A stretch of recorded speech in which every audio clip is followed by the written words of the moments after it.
Halo semuanya, selamat datang di pembelajaran online kita kali ini. Bismillahirrahmanirrahim.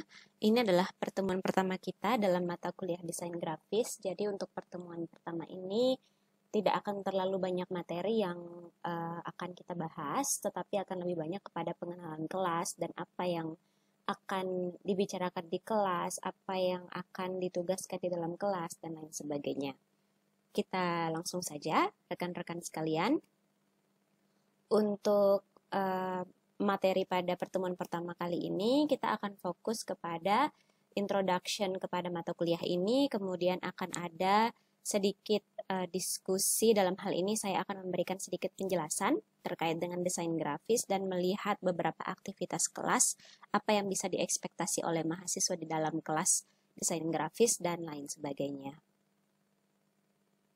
Sebelum itu, izinkan saya memperkenalkan diri terlebih dahulu. Saya adalah dosen pengampu atau course koordinator dari mata kuliah desain grafis ini. Nama saya adalah Dita Rizkia Utami dan saya kelahiran Moyo Hilir. Kemudian selain itu, jadi saya orang Sumbawa asli. Untuk itu, saya tidak mencantumkan foto di sini karena video ini akan saya upload di media online begitu. Jadi saya merasa nyaman agar foto tidak terlalu banyak terekspos di sosial media. Jadi apabila insya Allah kita bertemu, lain kali insya Allah kita bertemu di kelas secara langsung insya Allah. Kemudian S1 saya, background saya adalah ilmu politik, lulusan Universitas Muhammadiyah Yogyakarta. Kemudian S2 saya lulusan ilmu sosial, atau dalam hal ini maksud saya penjurusannya adalah community development atau yang biasa dikenal dengan istilah pengembangan masyarakat dari The University of Queensland, Australia. Kemudian mungkin timbul pertanyaan, kok bisa seseorang dengan background ilmu politik dan ilmu sosial malah mengajarkan desain grafis begitu ya. Jadi saya memiliki latar belakang yang cukup baik terkait dengan digital design. Saya mengajarkan mata kuliah desain grafis dan juga mata kuliah videografi sudah selama 1 tahun kemarin. Jadi itu sudah merupakan bidang yang saya ajarkan sekarang, dan kebetulan juga secara praktik saya merupakan kepala bagian humas STKIP para cendekia Inwi Sumbawa. Jadi sedikit banyak saya sudah banyak sekali berkecimpung dalam bidang digital design seperti itu maupun pengeditan video.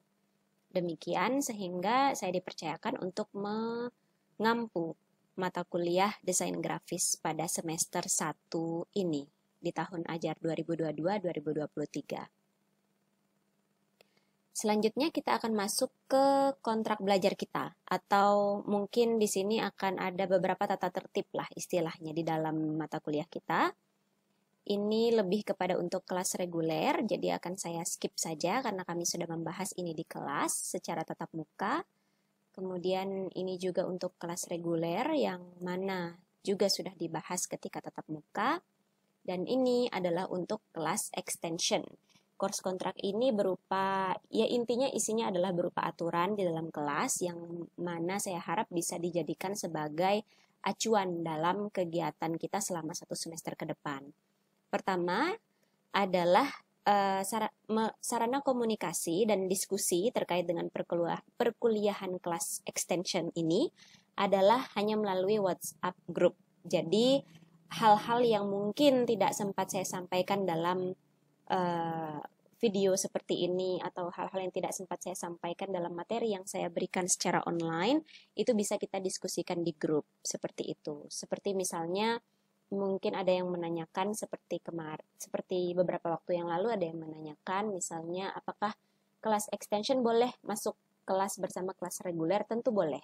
Jadi semua didiskusikan dulu melalui WhatsApp pribadi dan sempat saya sampaikan juga beberapa syarat apabila rekan-rekan dari kelas reguler ingin bergabung bersama teman-teman dari, maksud saya telah saya sampaikan beberapa syarat apabila rekan-rekan dari kelas extension ingin bergabung bersama kelas reguler, itu sudah sempat saya sampaikan melalui WhatsApp grup kita dan alhamdulillah sudah kita buat begitu. Jadi semoga bisa dimaksimalkan penggunaannya untuk sarana komunikasi kita.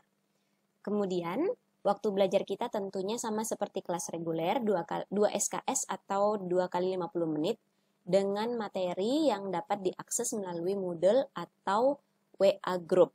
Jadi pada titik ini saya harap rekan-rekan sekalian terutama dalam kelas extension sudah mendaftarkan akun Moodle dan sudah enroll atau mendaftarkan diri juga dalam mata kuliah desain grafis.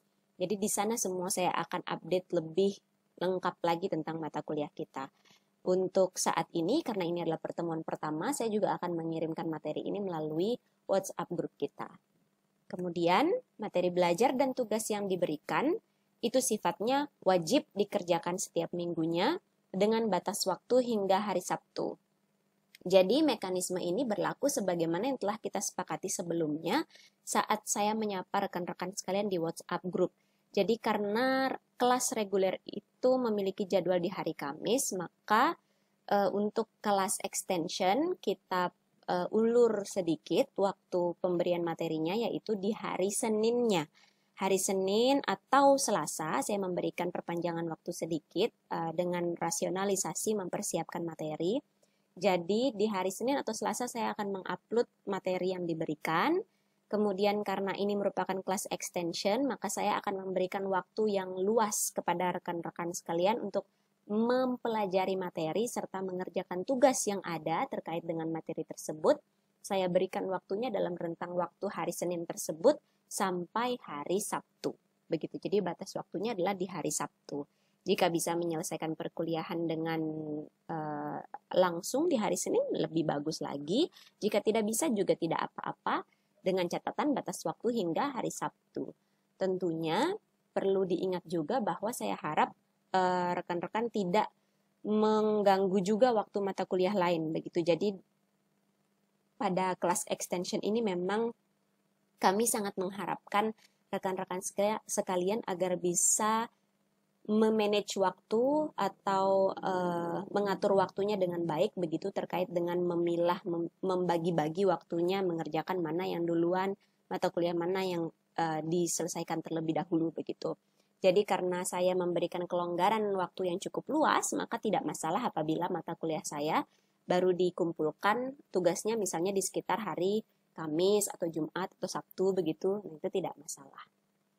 Selanjutnya, segala bentuk tugas dikumpulkan melalui Moodle. Jadi, bentuk tugas-tugas yang nanti saya berikan, tentunya saya berikan akan diupload di Moodle. Apabila memang nanti Moodle-nya error atau mungkin ada kendala dengan belum daftar dan lain sebagainya, maka WhatsApp group untuk sementara bisa saya izinkan menjadi sarana untuk pengumpulan tugas. Tetapi, apabila rekan-rekan masih ada yang bermasalah dengan Moodle, saya mohon sekali kerjasamanya untuk menghubungi kembali Kepala Bagian Elektronik dan Extension Class, dalam hal ini adalah Miss Eli Marliana, untuk mengurus masalah akun tersebut apabila error atau apabila belum mendaftar. Begitu. Karena ini akan penting ke depannya, kita akan pakai ini terus. Selanjutnya, jika membutuhkan waktu tambahan melebihi deadline untuk mempelajari materi dan mengerjakan tugas, maka wajib memberitahu melalui WhatsApp pribadi kepada dosen pengampu. Jadi, saya tidak memungkiri bahwa ada beberapa situasi di mana rekan-rekan mahasiswa itu mungkin mengalami kesibukan di tempat kerja. Apalagi rekan-rekan sekalian adalah mahasiswa kelas extension yang notabene-nya adalah mungkin berdomisili jauhkah atau mungkin juga memiliki kesibukan lain selain belajar, yaitu misalnya bekerja. Maka tidak saya pungkiri kadang-kadang ada yang membutuhkan waktu tambahan melebihi deadline. Misalnya melebihi hari Sabtu tadi, sebagaimana yang saya harapkan. Maka itu saya bolehkan saja sebagai dosen pengampu, tentu saya bolehkan. Tetapi sebelum memberikan waktu tambahan tersebut, maka saya harap sekali koordinasi dari rekan-rekan sekalian untuk memberitahu terlebih dahulu melalui WhatsApp pribadi kepada saya perihal kenapa membutuhkan waktu extension seperti itu, supaya bisa saya berikan berapa lama waktu tambahan yang bisa saya berikan. Mungkin saya bisa berikan waktu 2 hari, 3 hari, itu semua tergantung dari apa alasan rekan-rekan sekalian meminta waktu tambahan yang melebihi deadline, seperti itu. Saya harap penjelasan ini jelas, dan apabila masih ada poin yang kurang jelas, tentunya bisa ditanyakan kembali di grup WhatsApp kita bersama.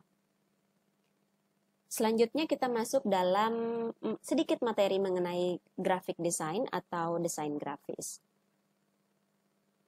Ya, oke, rekan-rekan sekalian, mungkin beberapa pertanyaan yang akan kita bahas di dalam materi kali ini mungkin berkaitan dengan kenapa sih kita mempelajari desain grafis, padahal rekan-rekan sekalian masuk dalam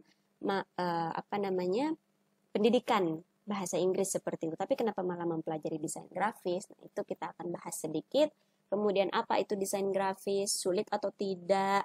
Kira-kira akan lebih banyak menggambar atau tidak? Bagaimana caranya melakukan desain grafis, dan apakah kita akan perlu gadget yang canggih nanti selama mata kuliah ini? Nah, pertanyaan-pertanyaan seperti inilah yang akan saya coba jawab dalam materi video kali ini.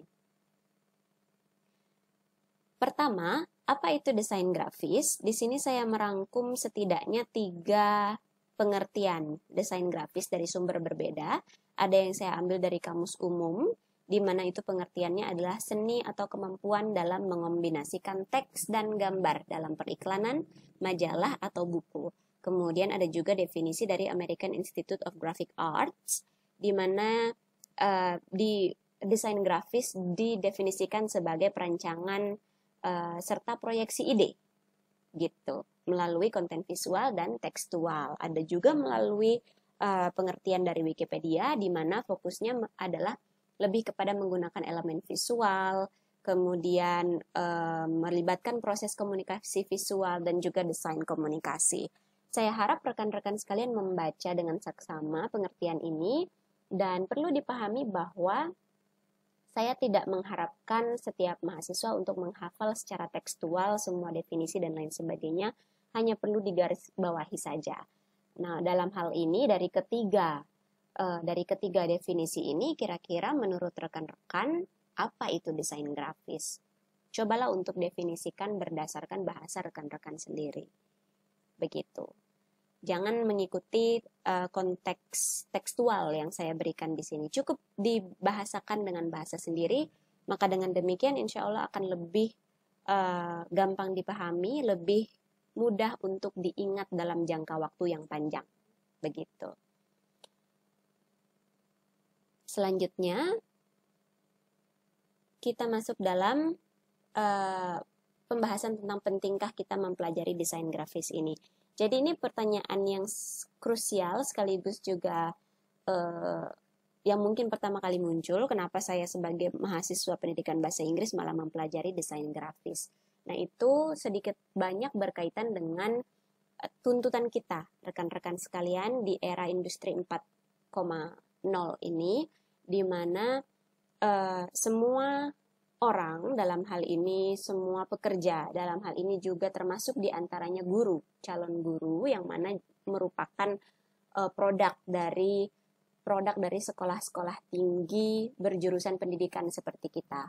Jadi guru pun pada dasarnya di era yang sekarang, di era zaman baru ini, dituntut untuk memiliki kelebihan skills, begitu. Tidak hanya kemampuan mengajar yang diutamakan untuk dimiliki, tidak hanya kecerdasan terhadap materi yang dimiliki, tetapi juga kemampuan dalam hal interaksi bersama siswa-siswi, interaksi bersama mahasiswa atau mahasiswi apabila rekan-rekan sekalian adalah seorang dosen.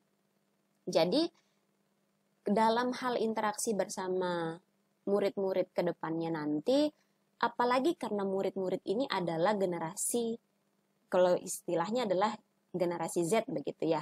Jadi karena mereka adalah generasi yang sudah serba menerima segala macam gadget, sudah mengetahui berbagai macam aplikasi digital. Jadi mereka mau tidak mau jadi sangat haus terhadap pembelajaran yang interaktif. Sehingga melalui desain grafis, kami di STKIP Paracendekia NW Sumbawa mengharapkan lulusan kami, dalam hal ini yang mayoritasnya ke depannya adalah calon guru begitu, memiliki kemampuan yang mumpuni dalam bidang digital, sehingga dapat memberikan materi pelajaran yang interaktif, materi pelajaran yang menarik bagi murid-murid atau siswa-siswa di kelas. Sehingga siswa-siswi pun tidak menjadi bosan terhadap suatu materi karena ada variasi visual di sana. Begitu, ada yang membuat mereka tertarik untuk belajar. Nah, salah satunya adalah ketertarikan itu bisa dipupuk melalui konten-konten pembelajaran yang enak dilihat mata, yang menyenangkan untuk dilihat, menyenangkan untuk dibaca, seperti itu. Nah, salah satunya dapat dicapai melalui desain grafis. Tidak hanya itu, tentunya juga kami harap ini dapat menambah skill rekan-rekan sekalian secara pribadi. Misalnya mungkin di institusi tempatnya bekerja, rekan-rekan sekalian bisa diamanahi mungkin dengan tugas membuat flyer, dengan tugas membuat sertifikat, dan lain sebagainya. Bahkan mungkin sudah ada beberapa di antara rekan-rekan yang cukup familiar dengan kegiatan-kegiatan seperti ini. Nah, itu saya harap bisa berkolaborasi nanti bersama saya dalam mata kuliah ini. Semoga bisa kita saling memberi masukan untuk satu sama lain. Baik, itu terkait dengan mengapa kita mempelajari desain grafis di jurusan pendidikan bahasa Inggris. Selanjutnya, ini hanya sedikit fakta saja, di mana desain grafis itu pertama kali digunakan pada tahun 1922 oleh seorang desainer buku Amerika, dan kemudian secara praktik sendiri, desain grafis ini menjadi sebuah bentuk pemasaran ya, digunakan sebagai sebuah bentuk pemasaran dalam dunia percetakan, di mana dengan kemunculan sebuah desain grafis, sebuah produk seperti buku, artikel, itu menjadi lebih menarik dan lebih elegan untuk dijual kepada orang-orang kaya pada zaman itu. Jadi memang desain grafis tidak jauh dari elemen membuat orang lain tertarik untuk membeli dalam tanda kutip ya, dan untuk membeli produk kita, untuk melihat produk kita. Jadi secara garis besar ini memang ketertarikan visual yang diandalkan dalam sebuah desain grafis. Selanjutnya, berikut prinsip dan unsur dasar dalam desain grafis. Nah, untuk materi ini penting untuk dipahami karena materi inilah yang akan menjadi landasan dari materi kita atau tugas rekan-rekan sekalian nanti untuk dikerjakan di minggu selanjutnya. Baik, kita langsung masuk saja. Pertama, terkait dengan unsur-unsur desain grafis, itu ada bentuk atau form, kemudian ini maksudnya adalah apa yang ada dalam sebuah desain grafis ya rekan-rekan. Jadi dalam sebuah desain grafis itu pasti ada bentuk, pasti ada warna, pasti ada font dari tulisan yang digunakan, kemudian juga pasti ada ukuran atau size-nya di situ, apakah itu size yang besar ataukah itu size yang kecil. Kemudian juga pasti ada tekstur, garis, dan ruang di sana. Nah, kemudian selain itu, prinsip desain grafis. Jadi prinsip-prinsipnya itu ada beberapa hal. Kalau tadi sesuatu yang pasti ada dalam desain grafis, sementara prinsip-prinsip desain grafis ini adalah sesuatu yang perlu diperhatikan dalam sebuah desain grafis agar sebuah desain itu terlihat bagus, terlihat menarik secara visual, seperti itu. Jadi apa saja itu prinsip-prinsip yang perlu diperhatikan?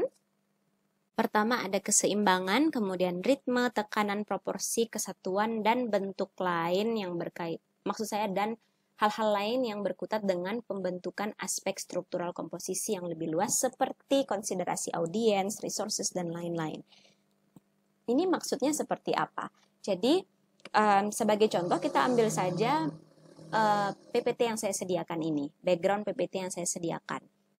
Jadi dalam PPT saya ini tentunya ada bentuk, warna, font, ukuran, dan ruang di sini. Ada garis, tekstur, dan lain sebagainya. Rekan-rekan bisa lihat secara langsung. Ini ada bentuk persegi panjang, kemudian warna yang saya gunakan bernuansa pastel ungu.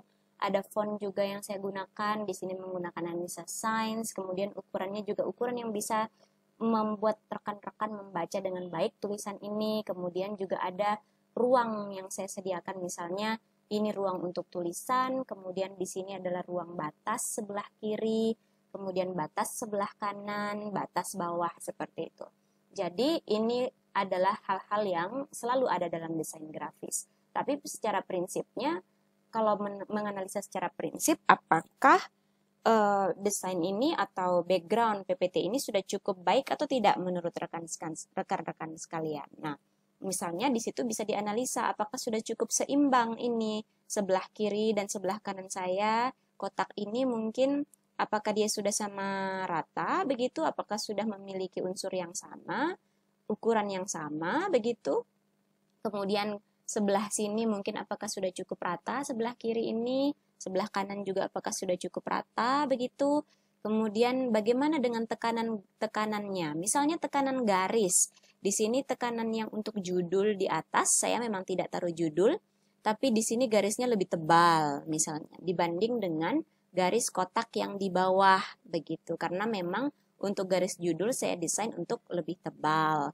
Kemudian proporsinya apakah sudah cukup proporsi atau belum. Kemudian secara kesatuan ini sudah menyatu atau belum, sudah enak belum dilihat secara kesatuannya. Dan saya juga mengonsiderasi audiensnya saya juga. Misalnya audiens saya di sini adalah tentunya mahasiswa desain grafis. Jadi saya memperhatikan keseluruhan unsur ini apakah sudah cukup bagus untuk ditampilkan kepada audiens yang merupakan pelajar dewasa atau mahasiswa. Jadi misalnya saya menggunakan pastel supaya enak dilihat mata. Bagaimana kalau misalnya saya memilih warna lain seperti misalnya warna hitam putih? Apakah itu mungkin sudah cukup menarik untuk dilihat oleh mahasiswa yang notabene belajar siang hari gitu. Jadi karena mahasiswa belajar siang hari, saya tidak mau memberikan background PPT yang terlalu membosankan begitu. Jadi harus membuat matanya hidup sedikit gitu. Saya membuatnya hidup sedikit dengan sedikit warna-warna yang membuat mata lebih enak melihat layar seperti itu contohnya. Jadi saya menggunakan prinsip-prinsip desain grafis ini untuk memperbaiki lagi misalnya apakah sudah bagus atau belum desain saya seperti itu.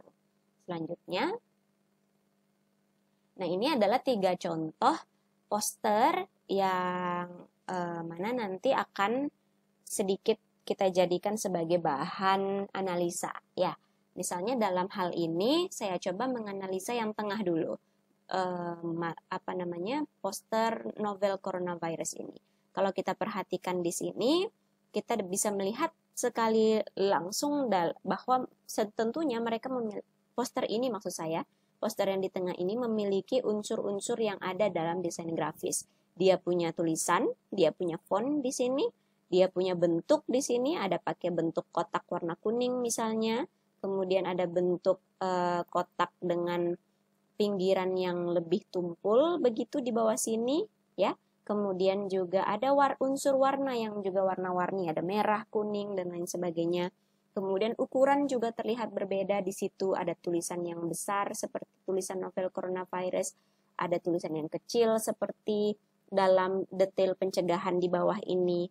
Kemudian tentunya ada ruang yang mereka sediakan juga, ada garis mereka pakai di situ. Itu sudah pasti ada. Nah, dari segi prinsip, apakah ini sudah cukup memakai prinsip-prinsip desain grafis misalnya? Kita lihat apakah ini sudah cukup proporsinya begitu.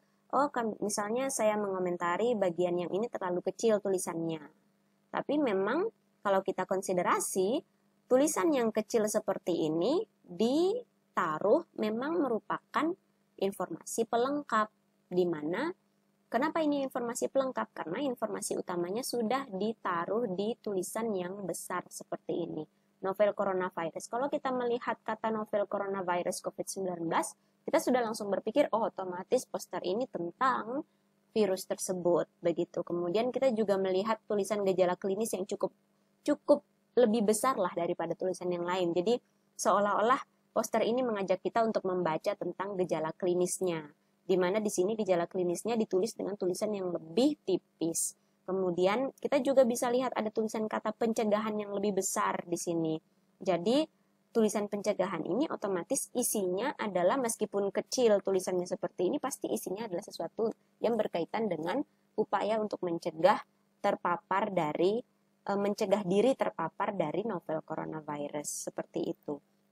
Dan ada juga tulisan yang nyentrik di sebelah sini di atas kepala gambar laki-laki ini di mana tulisannya adalah saat ini belum tersedia vaksin 2019. Jadi seolah-olah membuat kita berpikir bahwa poster ini penting sekali untuk dibaca karena belum ada tersedia vaksin, maka kita perlu melakukan trik-trik pencegahan sehingga poster ini mengajak kita untuk membaca lebih detail tulisan-tulisan kecil yang mereka sediakan, begitu. Kalau saya lihat dari segi kesatuannya sendiri, tentunya kalau kita tarik analisa dari struktur yang lebih luas, audiensnya sudah pasti mereka menargetkan audiensi dewasa, di mana audiensi orang dewasa yang cenderung dapat memilah-milih mana sih informasi yang penting untuk mereka baca. Jadi orang dewasa tentunya akan tertarik dulu untuk melihat tulisan-tulisan yang besar dulu nih, apakah penting atau enggak tulisan yang besar ini. Oh, pencegahan nih menarik. Jadi kalau misalnya kata pencegahannya menarik, dianggap menarik, orang dewasa juga akan cenderung untuk membaca lebih detail. Oh, ternyata begini trik-trik pencegahan diri terhadap paparan novel coronavirus seperti itu. Jadi untuk yang di tengah ini otomatis audiensnya adalah orang dewasa. Seperti itu misalnya salah satu contoh menilai sebuah desain grafis, sebuah poster di situ dengan menggunakan prinsip-prinsip dalam desain grafis. Nah, selanjutnya kita akan membahas tentang apa saja itu yang akan kita lakukan di dalam kelas ini. Pertama, terkait dengan gadget dulu. Jadi, apakah gadget yang digunakan di kelas ini adalah gadget yang canggih? Begitu, apakah akan selalu menggunakan laptop?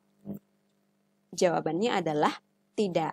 Jadi, mengingat banyaknya masyarakat yang juga belum cukup banyak yang mengakses laptop atau belum cukup mahir untuk mengoperasikan laptop begitu. Jadi di sini kita akan lebih banyak memakai handphone sendiri untuk urusan desain grafis karena sudah banyak sekali aplikasi yang juga tersedia dalam bentuk aplikasi dalam telepon yang bisa di-download baik melalui Google App Store ataupun melalui store aplikasi yang ada di HP Apple seperti itu. Jadi umumnya gadgetnya tidak akan terlalu canggih. Tapi saya tidak akan membatasi juga mahasiswa. Apabila mahasiswa ingin menggunakan laptop untuk memakai sebagai gadget yang ingin dipakai dalam kelas desain grafis juga sangat saya perbolehkan karena mau tidak mau saya harus mengakui setiap aplikasi desain itu selalu lebih gampang secara interface digunakan di laptop dibanding dengan di HP karena mungkin HP ukurannya kecil begitu kan ya. Sementara gadget berupa laptop ukurannya lebih besar sehingga mungkin akan lebih membuat setiap penggunanya lebih merasa nyaman untuk mendesain begitu karena layarnya yang lebih besar. Tetapi kembali lagi HP adalah yang paling utama. Jadi menggunakan HP adalah yang wajib, kemudian yang laptop boleh saja digunakan. Apabila memang memiliki akses untuk menggunakan laptop seperti itu. Selanjutnya di kelas ini akan banyak kegiatan yang berkaitan dengan mencari inspirasi, kemudian juga sketching secara sendiri karena kita mau tidak mau di kelas ini juga harus menghasilkan produk-produk desain grafis sendiri seperti itu rekan-rekan. Jadi perlu banyak melihat-lihat poster, perlu banyak melihat-lihat gambar-gambar desain grafis. Selanjutnya, karena di sini fokusnya adalah praktik, jadi kita learning by doing. Jadi kita mempelajari desain grafis sekaligus mencoba menguasai kemampuan desain grafis dengan cara langsung mempraktekkan di kelas di setiap pertemuannya begitu. Jadi setiap minggunya akan ada peningkatan dari setiap materi kita. Mungkin materi ini sedikit teoritis, minggu depan mungkin masih teoritis, minggu ketiga dan seterusnya mungkin sudah mulai praktik begitu. Tentunya akan ada tuntunan sedikit demi sedikit dari saya terlebih dahulu. Kita akan mulai dari yang dasar-dasar seperti itu. Nah, ini adalah beberapa contoh aplikasi desain grafis yang umumnya banyak digunakan oleh desainer digital designer maksud saya. Mulai dari sebelah kiri ada InDesign. Kalau yang InDesign, kemudian PSAI dan SP ini milik Adobe semua ya, yang mana perusahaan yang memang merupakan perusahaan digital design begitu. Di sebelah kiri ada InDesign, kemudian di sampingnya mungkin sudah cukup familiar ya dengan Photoshop, kemudian di sebelahnya lagi ada Adobe Illustrator, kemudian ada juga Adobe Spark yang kalau tidak salah sekarang sudah ganti nama dan ganti logo kalau tidak salah. Nah, untuk InDesign, Photoshop, Adobe Illustrator ini umumnya banyak dipakai di laptop. Di laptop pemakainya lebih nyaman. Kemudian Adobe Spark juga di laptop lebih nyaman, tetapi di HP juga tersedia dalam bentuk yang sederhana. Nah, kemudian di bawah sini ada juga Corel Draw, ini juga berbasis laptop begitu, sesuatu yang saya juga beberapa kali pakai. Kemudian di sini ada Canva dan juga ada PosterShop. Nah, yang lebih banyak mungkin akan kita gunakan dalam hal ini adalah Canva. Mohon maaf, ini maksudnya saya ingin melingkari ya. Jadi yang akan sering banyak kita gunakan adalah Canva. Pada tahun sebelumnya saya menggunakan PosterShop, tetapi tahun ini mungkin kita akan lebih banyak menggunakan Canva karena seiring dengan berjalannya dunia desain di dalam pembelajaran digital begitu, saya melihat banyak sekali kelas-kelas online yang menyediakan kelas Canva begitu. Jadi mumpung kita sekalian belajar desain grafis di perkuliahan pendidikan bahasa Inggris, jadi sekalian saja kita mempelajari Canva. Kenapa saya memilih Canva? Juga adalah karena di sana banyak sekali alternatif template-template yang siap bisa rekan-rekan gunakan, yang mana saya harap bisa menjadi sedikit banyak menjadi jalan pintas lah untuk rekan-rekan sekalian ketika nanti mencoba mendalami desain grafis di dunia kerja. Seperti itu. Baik, saya lanjutkan. Ini terkait dengan hal-hal yang perlu diperhatikan dalam kelas kita terkait dengan nilai dan tugas ya. Pertama ada assignments di sini. Assignments-nya pada umumnya hanya dua bentuk, yaitu pertama group presentations atau paper yang mana untuk kelas reguler sudah saya bagi, sementara untuk kelas extension akan dibagi minggu depan, insya Allah. Kemudian tentunya akan ada karya-karya desain individu yang diproduksi secara mandiri tentunya, secara praktik langsung dengan materi-materi yang saya berikan. Selanjutnya untuk midterm exam atau ujian tengah semester, di sini akan berlangsung secara online bagi kelas extension, kemudian secara tatap muka bagi kelas reguler. Nah, jadi kegiatannya dalam UTS apa? Praktik membuat desain flyer informatif. Seperti itu. Bagaimana model flyer informatif nanti akan saya jelaskan lebih lanjut ketika kita mulai menjamahi lebih banyak lagi tentang desain grafis. Selanjutnya untuk final exam atau ujian akhir semesternya akan berlangsung secara online dengan praktik membuat desain flyer advertisement atau flyer iklan. Di sini berupa poster promosi atau sebuah logo produk begitu. Untuk kelas extension tentunya secara online dan untuk kelas reguler kemungkinan secara tatap muka. Seperti itu. Selanjutnya ini adalah poin penilaian bobot-bobot yang akan saya ambil di dalam kelas. Pertama, ada presensi atau presensi atau kehadiran di kelas sebanyak 10%. Apabila hadir di semua kelas misalnya, maka 10% didapatkan. Kemudian ada juga partisipasi di kelas. Ini lebih kepada keaktifan di kelas kalau untuk kelas reguler. Kemudian kalau untuk kelas extension mungkin ini lebih kepada keaktifannya dalam menyelesaikan responsi belajar setiap minggunya. Jadi ada responsi belajar, nanti akan saya perlihatkan.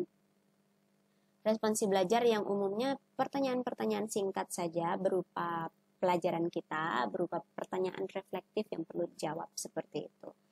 Selanjutnya ada 20% untuk tugas. Jadi seperti tadi ada grup presentasi atau grup paper atau makalah grup.